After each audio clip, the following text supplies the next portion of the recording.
할렐루야. 오늘 이 밤에 나오신 여러분들을 주님의 이름으로 축복합니다. 오늘은 2월 1일 수요일 저녁입니다. 많은 사람들 참된 진리를 모른 채 한번 불러보겠습니다. 복음성가인데요, 함께 불러보겠습니다.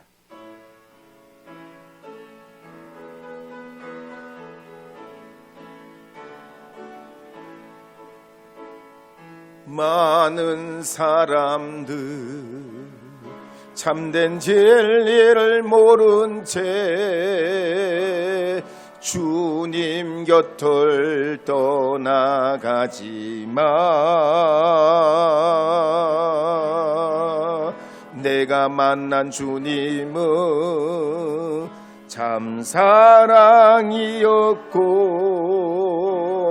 진리였고 소망이었소. 난 예수가 좋다오. 난 예수가 좋다오.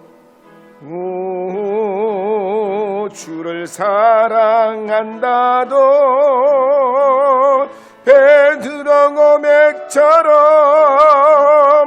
나 예수를 사랑한다고. 난 예수가 좋다오.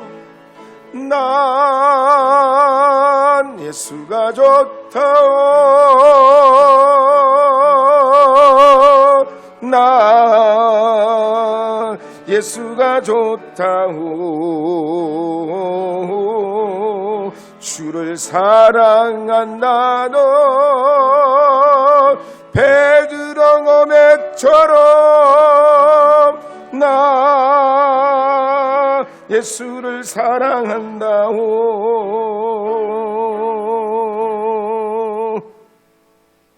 로마 제국의 글라우디오가 통치하던 때 팔레스틴 지역의 통치자는 헤롯 아그리파 1세가 있었습니다. 그때가 약 주후 42년경인데요. 아그리파 1세는 그러니까 헤롯 아그리파예요. 할아버지 헤롯도 있고 아버지 헤롯도 있고 손자 헤롯이 있는데 어쨌든 이 아그리파 1세는 손자 헤롯입니다. 아그리파 1세가 특히 유대인들에게 굉장히 인심을 얻고 싶어가지고 유대교 규례도 지키고요, 매일 제물을 드리면서 예배를 합니다. 뭐 신앙심이 있어서 그런 건 아니고, 오늘날도 우리 정치인들이 표를 얻으려고 뭐 절에도 가고 교회도 오고 또 성당도 가고 그러듯이 정치하는 사람들이 옛날이나 지금이나 그렇게 하지요. 더욱이 이 로마의 글라우디오 황제가 유대인들과 잘 좀 지내가지고 그 식민지 지역을 평화롭게 관리하기를 원했습니다. 그래서 이 아그리파 1세는 정치적인 계산을 가지고 예루살렘 성벽도 중수해주고 또 다윗 성도 공사해주고 빌립보 가이사라도 건설하고 리투스 경기장도 건설하면서 민심을 얻어냅니다. 요즘 말하면 신도시를 막 개발하는 거예요. 뭐 꼭 그 개발하는 게 나쁜 건 아니지만 뭔가를 남기려고 그러잖아요. 자꾸 뭔가 보여주려고 하잖아요. 사실 그거 별로 건강하진 않는 거예요. 먼 대계를 가지고 차곡차근 차근차근 나라의 발전과 미래를 위해서 애써야 되는데, 내가 이랬다, 내가 이거 했다 그러면서 그 이면에는 그냥 여러 가지 문제점과 어려움이 많았던 걸 우리 근대 역사에서도 많이 볼 수가 있습니다. 어쨌든 이 헤롯 아그리파 1세가 그렇게 막 여기저기 건축을 하면서 민심을 얻으려고 하고, 또 더군다나 이 헤롯의 어머니가 유대교 교인이에요. 유대교 교인이니까 더 애착을 가지고 유대교와 친하게 지내려고 하고 그랬는데, 제일 효과를 본 것 중에 뭐냐? 사도 야고보를 참수하면서 굉장히 효과를 봤어요. 유대교의 사람들이 기독교인들을 무지 싫어하니까 사도 야고보를 갖다 참수를 해버리니까 막 유대교 사람 민심이 막 와가지고 막 지지율이 요즘 확 올라가는 거예요. 그러니까 그 다음에 더 이 야고보보다 영향력 있는 베드로를 잡아가지고 옥에다 가두고 무교절이 지나면 6월절 다음에 7일 동안 있는 무교절이 지나면 베드로를 예수님처럼 십자가에 못 박든지 어떻게든 죽이려고 군사들을 지키게 했던 겁니다. 그래서 사도행전 12장 5절에 보면 이렇게 기록하는 내용이 나옵니다. 함께 읽어보겠습니다. 이에 베드로는 옥에 갇혔고 교회는 그를 위하여 간절히 하나님께 기도하더라. 한편 예루살렘 교회는 베드로가 감옥에 갇히게 될 때 감당할 수 없는 충격에 빠집니다. 지금까지 성령의 강한 역사로 교회가 세워졌지만 스데반도 순교했지. 사도 야고보도 참수당했지. 이제는 베드로까지 잘못되게 생겼으니 어찌할 바를 모르게 됩니다. 그럴 때 그들은 마가 요한의 어머니 마리아의 집에 모여 간절히 하나님께 중보 기도하게 됩니다. 마가 요한. 나중에 바울과 선교 여행을 떠났다가 문제가 돼가지고 비쳐가지고 되돌아온 그 마가 요한의 어머니 말이죠. 이 마가 요한의 어머니 집에 모여서 간절히 기도합니다. 요즘도 보통 사람들이 감당하기 어려운 일을 만나면 어떡합니까? 제일 먼저 줄을 찾습니다. 아는 사람이 있냐? 힘 있는 사람이 있냐? 이 문제를 해결할 어떤 그런 해법을 줄 사람이 있냐 찾습니다. 만약 그게 안 되면 어떡하지요? 그 다음에 돈으로 어떻게 해보려고 해요. 근데 권력도 없고 돈도 없으면 어떡합니까? 어떻게든 뭐 여론몰이를 하든지 뭐 민심이 쏠리도록 하든지 어떻게든 해보려고 합니다. 근데 오늘 이 성경에 보면 초대교회 교우들은 어려움을 당할 때 누구를 찾아가나 권력을 이용하거나 정치적인 역학을 이용해가지고 문제 해결을 하려고 했던 게 아니고 중보 기도합니다. 오늘 우리도 그렇습니다. 세상을 살다 보면 여러 가지 도전을 받게 되는데요. 인간적으로 감당하기 어려운 일도 생기고 억울한 일도 생기고 고난도 위기도 생깁니다. 오늘 이 말씀 볼 것 같으면 우리가 어떻게 해야 됩니까? 하나님을 찾아야 되는 것입니다. 주님이 나의 피난처요 나의 피할 바이시기에 주님을 찾아야 되는 것입니다. 그래서 초대교회 교우들은 베드로가 잡혀가자 간절히 기도하고 또 기도하고 또 기도하고 또 기도합니다. 그럴 때 하나님 역사가 일어나게 되지요. 먼저는 사형당할 뻔한 이 베드로가 감옥에 갇히지만 쇠사슬에 매이고 착고에 매여 있어도 평안히 잠을 잡니다. 베드로는 그거 몰랐어요. 배후의 기도의 힘을 몰랐을 거예요. 그런데 이 베드로가 감옥에 갇혀서 죽을 날이 내일인데 평안히 잠을 잡니다. 그 다음에는 천사가 감옥에 나타나서 베드로의 옆구리를 툭툭 치면서 베드로야 일어나 어서 일어나 어서 띠를 띠고 신발을 신고 겉옷을 입고 나를 따라오라 그럽니다. 천사가 어떻게 이렇게 할 수 있습니까? 하나님의 기적과 능력이 아니고서는 도저히 일어날 수 없는 일입니다. 베드로는 잠결에 천사가 깨우는 것을 이제 이게 꿈인지 생신지 모르고 나올 때 자기 손에 결박했던 쇠사슬이 그냥 거미줄처럼 끊어지고 찬란한 광채가 나는 천사의 인도를 따라 밖으로 나오게 되는 걸 볼 수가 있습니다. 그래서 사도행전 12장 6절 7절에 보면 이렇게 기록합니다. 함께 읽어보겠습니다. 헤롯이 잡아내려고 하는 그 전날 밤에 베드로가 두 군인 틈에서 두 쇠사슬에 매여 누워 자는데 파수꾼들이 문 밖에서 옥을 지키더니 호련히 주의 사자가 나타나며 옥중의 광채가 빛나며 또 베드로의 옆구리를 쳐 깨워 이르되 급히 일어나라 하니 쇠사슬이 그 손에서 벗어지더라. 기도하니까 기적이 일어나는 것입니다. 태양도 멈추고 풀무불에 그 7배나 뜨거워도 살아나오게 되는 겁니다. 결박이 풀어지고 옥토가 움직이고 하나님의 역사가 이 기도의 역사를 통해서 일어나게 됐다. 위기를 만나면 기도해야 된다. 이걸 배우게 된 거예요. 한번 따라하겠습니다. 위기를 만나면 기도해야 된다. 위기를 만나면 기도가 답이다. 이걸 배우기 시작한 거예요. 원래 90이 넘은 이원근 집사님 간증해 보면 이분이 젊은 시절에 술을 무지 좋아해가지고 완전히 한량처럼 살고 대구로 돌아가면 폭군이고 아주 분노쟁이입니다. 이 아버지 남편 앞에서는 아무도 당해낼 재간이 없습니다.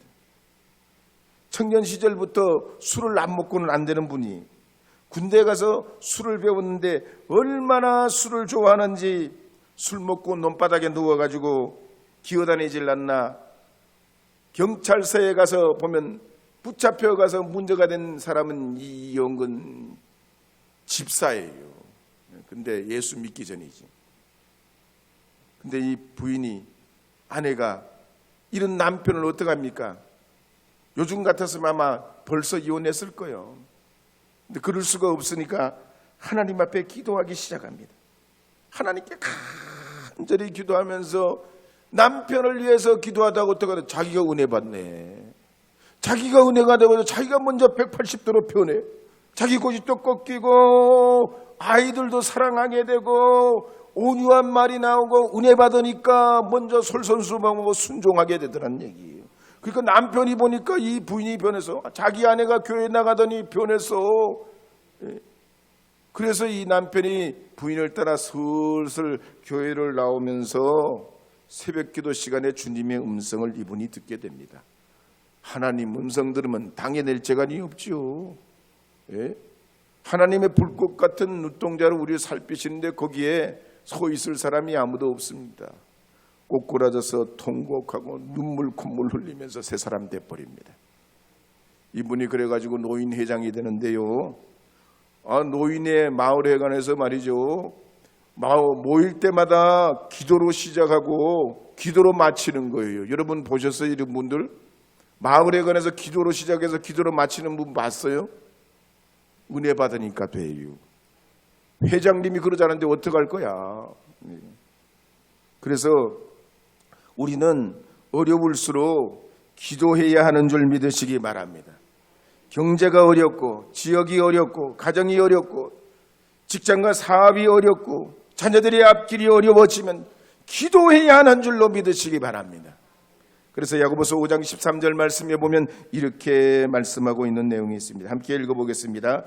너희 중에 고난당하는 자가 있느냐? 그는 기도할 것이요. 즐거워하는 자가 있느냐? 찬송할지니라. 예레미야서 29장 13절 읽어보겠습니다. 너희가 온 마음으로 나를 구하면 나를 찾을 것이요 나를 만나리라.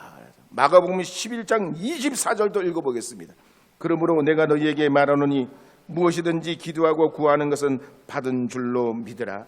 그리하면 너희에게 그대로 되리라. 할렐루야.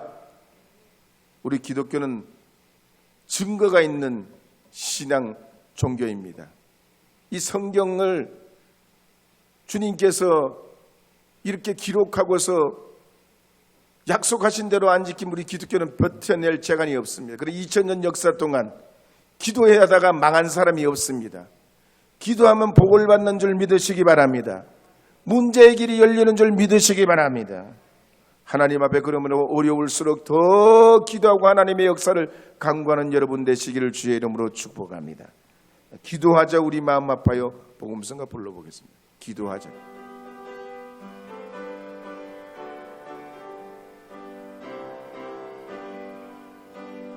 기도하자. 우리 마음 아파요.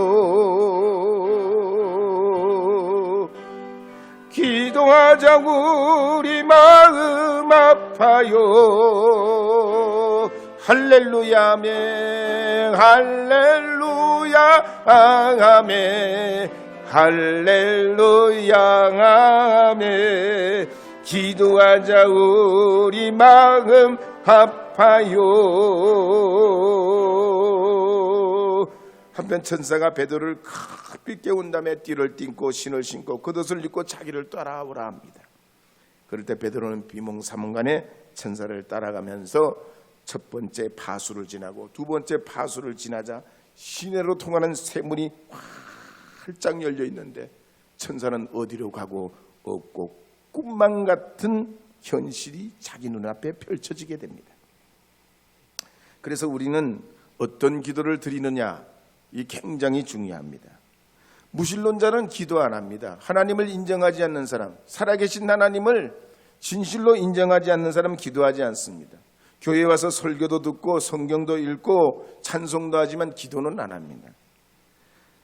문제가 생기면 병원에도 가고 주민센터도 가고 복지센터도 가고 뭐 헬스장도 가고 학교도 가지만 살아계신 하나님 안 믿기에 기도할 줄 모릅니다. 그러나 하나님의 사람, 초대교회 성도들은 이 문제를 만날 때 기도하면 들으신다는 것을 오늘 성경을 통해서 우리에게 증거하고 있습니다. 하나님이 우리에게 빗장도 열어주시고 닫힌 문도 열어주시고 묶인 자도 풀어주는 줄 믿으시기 바랍니다. 이렇게 천사의 도움으로 풀려난 베드로는 마가 요한의 어머님의 집에 대문을 막 두드립니다. 그러니까 이 로데라는 여자아이가 가만히 목소리를 들어보니까 틀림없이 베드로 선생님이에요. 그래서 문틈으로 가만히 밖을 내다보는데 베드로 선생님이네. 얼마나 놀랐는지 이 로데가 문 열어주는 걸 까맣게 잊고 뒷걸음치면서 베드로 선생님입니다. 베드로 선생님, 베드로 선. 그러니까 듣고 있던 분들이 이 얘가 무슨 일에 미쳤나? 베드로 선생님은 무슨 베드로 선생님? 베드로 선생님 지금 어디 계시는지 저런 별 희한한 얘기를 하고 있네. 우리가 인간적으로 생각해 보면 믿을 수 없고 믿어지지 않는 일들이 너무나 많습니다. 우리가 세상에 태어난 것도 지금 살아가는 것도 또 이 다음에 저 천국에 들어가게 될 것도 가보지 않고는 우리 믿음이 없이는 알 수 없는 일이지요. 근데 오늘 이 성경에 보면 초대교회 성도들은 베드로를 위해서 그렇게 기도하고 또 기도하고 또 기도하고 중보기도했지만 진짜 베드로가 돌아올 줄은 생각 못했어요. 기도는 했지만 이루어질 줄 몰랐다는 얘기예요. 예전에 미국에서 2층 개척교회를 하던 한 교회가 아랫집이 술집이라 그랬잖아요. 매일 시끄럽고 떠들고 그냥 그러니까 목사님과 교우들이 모여가지고 하나님 저 술집 문 닫게 해주세요. 술집 문 닫게 해주세요. 술집 문 닫게 해주세요. 기도했는데 진짜 정말로 얼마 후에 술집이 망해가지고 문을 닫아버렸어요. 그러니까 술집 주인이 생각해 보니까 너무 속상한 거야. 그동안 술 장사가 그렇게 잘 됐는데 이유 없이 망했어요. 곰곰이 생각해 봤더니 위층에 있는 교회가 허구한 날 술집 문 닫게 해달라고 기도한 게 틀림없는 거야. 그래가지고 법에다가 소송을 냈잖아요. 교회가 날마다 망하게 해달라고 기도해가지고 우리가 망했으니 이거 보상을 해달라. 그런데 교회가 뭐라고요? 우리는 아니라는 거야. 기도는 했지만 그렇게 이루어질 줄은 우리는 기도는 했지만 절대로 그렇게 될 리가 없다는 거예요. 하영조 목사님 설교에도 보면 이런 예화가 나와요. 어느 동네 가뭄이 굉장히 심각하게 어려워졌습니다.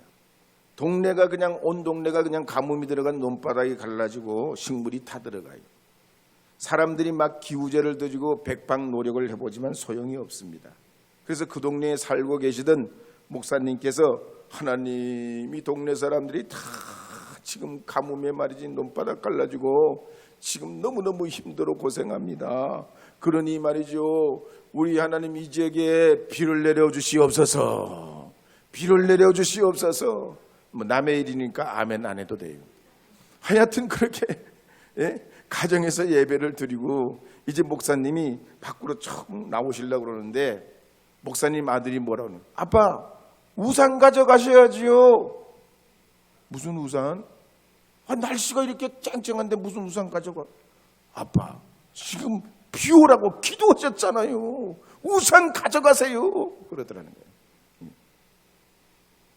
여러분, 우리 하나님 앞에 기도하면 하나님의 역사가 함께하는 줄 믿으시고, 주님이 이루시는 줄 믿으시고, 하나님의 때를 따라 역사해 주시는 줄 믿으시고, 뿌리면 손내나지 않는 줄 믿으시고, 기도의 사람들 되시기를 주의 이름으로 축복합니다. 기도하자. 우리 마음 아파에 한 번 더 불러보겠습니다. 기도하자.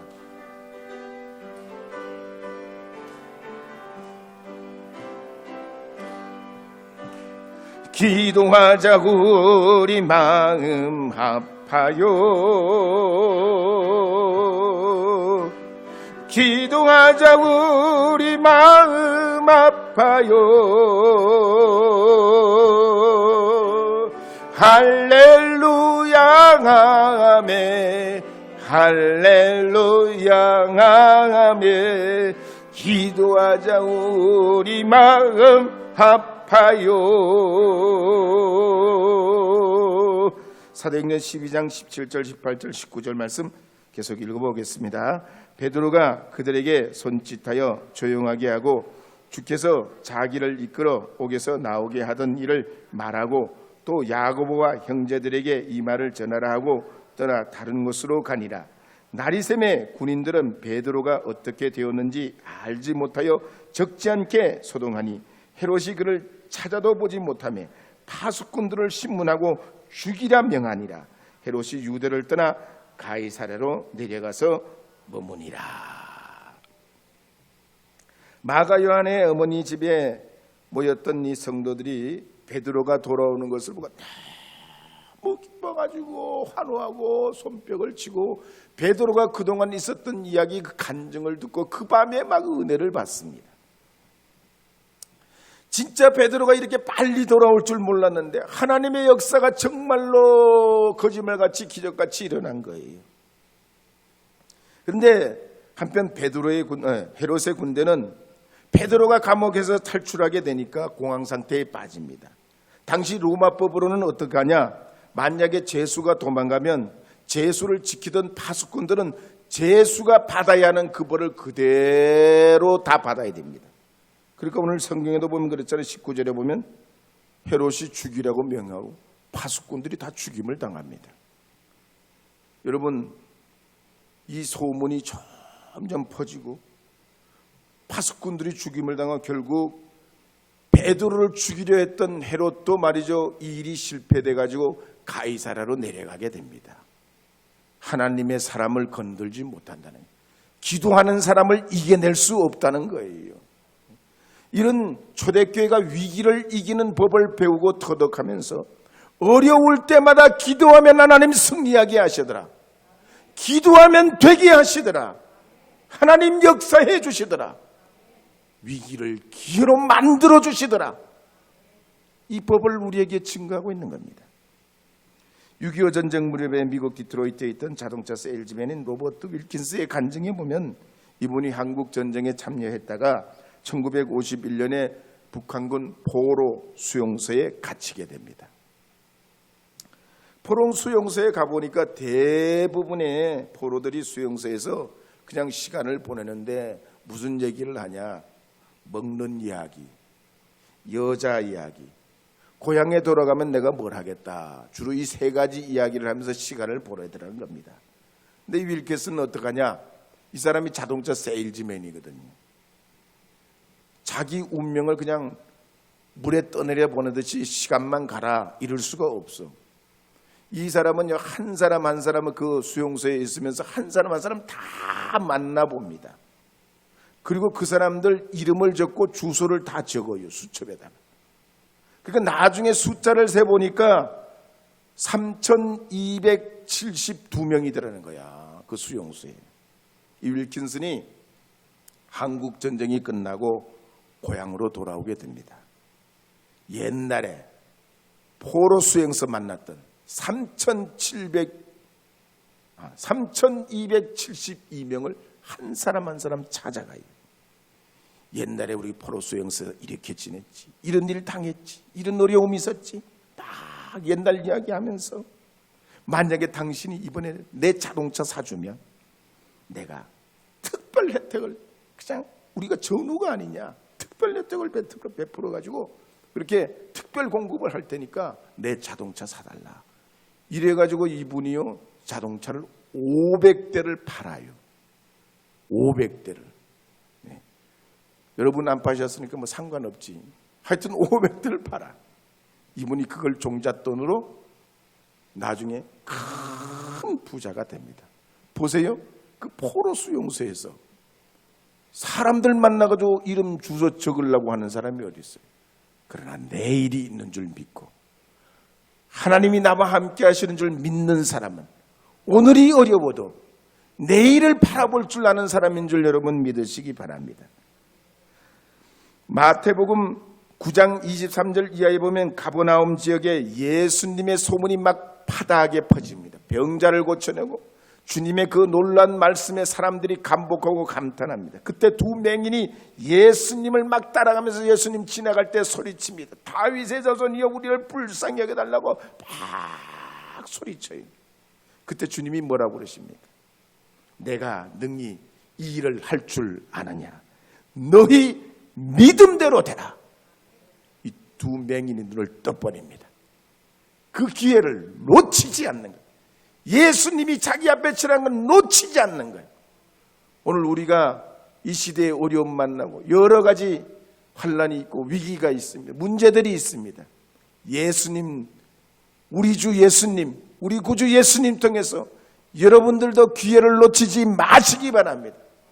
문제를 해결하시는 주님 앞에 부르짖고 기도하셔서 하나님의 도우시는 그 능력과 은혜를 여러분 경험하시기를 바랍니다. 그래서 우리에게는 경제 불황도 기회입니다. 어려움도 기회가 됩니다. 우리는 해결할 수 없으나 주님은 해결합니다. 그래서 이사야서 65장 24절 말씀에 보면 이렇게 기록하는 말씀이 있습니다. 함께 읽어보도록 하겠습니다. 그들이 부르기 전에 내가 응답하겠고 그들이 말을 마치기 전에 내가 들을 것이며 시편 50편 15절도 있겠습니다. 환난 날에 나를 부르라. 내가 너를 건지리니 내가 나를 영화롭게 하리로다. 아멘. 오늘 우리에게 그리스도 예수를 통하여서 우리에게 위대한 삶의 해법을 허락해 주셨습니다. 영육의 모든 문제뿐만 아니라 우리의 과거의 모든 원죄까지도 해결해 주신 분이 우리 주 예수 그리스도이십니다. 심지어 우리의 미래의 죽음의 문제도 부활로 나갈 수 있는 영생의 은혜를 주신 분이 우리 주님이십니다. 그러므로 오늘도 주님 앞에 우리 삶의 길 대신 주님 의지하면서 어린아이 같은 심정으로 믿음으로 긍정하면서 하나님 앞에 주의 살아계심을 믿고 오늘도 주 앞에 나가시는 여러분 되시기를 바랍니다. 여러분 문제와 부닥치시기를 바랍니다. 여러분의 어려움을 이겨내시기를 주의 이름으로 축복합니다.